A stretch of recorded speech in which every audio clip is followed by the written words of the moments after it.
Sırtın. Yok. Ateşin var mı? Evet. Var çocuğum. Biraz küçük öksürmeye çalış. Biraz küçük öksürmeye çalış anneciğim, tamam mı? Yapamıyorum. Derin. Anneciğim, biraz sakin. Biraz sakin çocuğum. Hadi.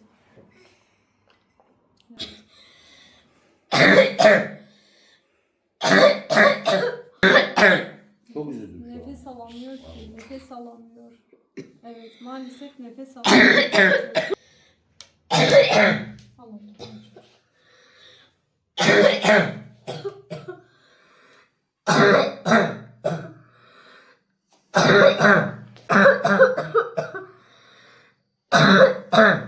Yıllardır biz bu şekilde gece gündüz bunu yaşıyoruz.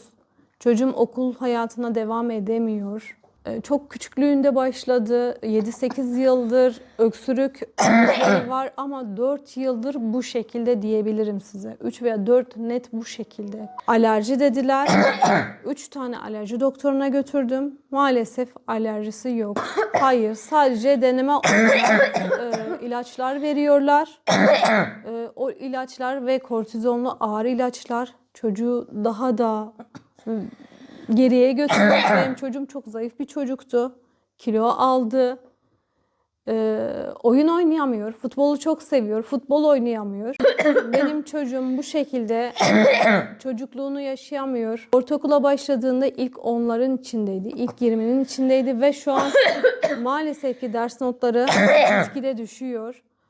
Buna rağmen yani yine kendisi mücadele ediyor. Bırakmıyor derslerine. Maalesef 3 tane alerji doktoruna götürdüm ben. Üçü de alerji olmadığını söyledi. En son gittim. Hacettepe'den mezun bir alerji doktoru. Hiçbir alerji bu şekilde olmadığını söyledi bana. Göğüs hastalıklarına götürdüm. Çocuk göğsü çok zor buldum. Maalesef ülkemizde çocuk göğüs çok nadir. Onda da nefes borusunun yumuşak dokuda olduğu söylendi. Ben tıbbi olarak bilmiyorum ama yaprak yaprak bir bölüm var orada. Bir tık büyük olduğunu söyledi. Ben gerekiyorsa ameliyat edelim dedim. Ameliyatlık olmadığını söylendi.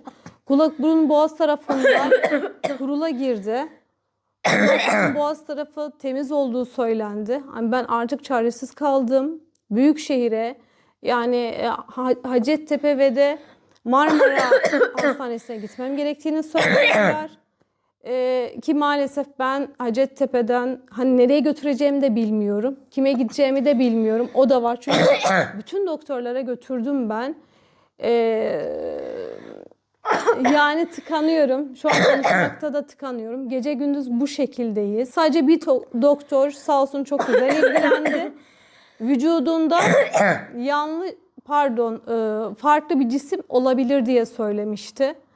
Yani bunun araştırılmasını istiyorum. Lütfen bir hastaneye yatış yapılmasını istiyorum. Sonuç o şekilde ilerleyebiliriz.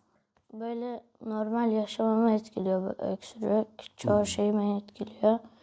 Derslerimde gerilememi, ondan sonra birçok aktivitemde geriletiyor. En sevdiğim oyun futbola da falan da oynayamıyorum.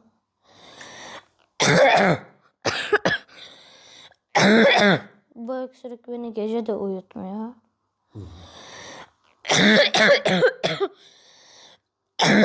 Bir çözüm de bulamıyorlar.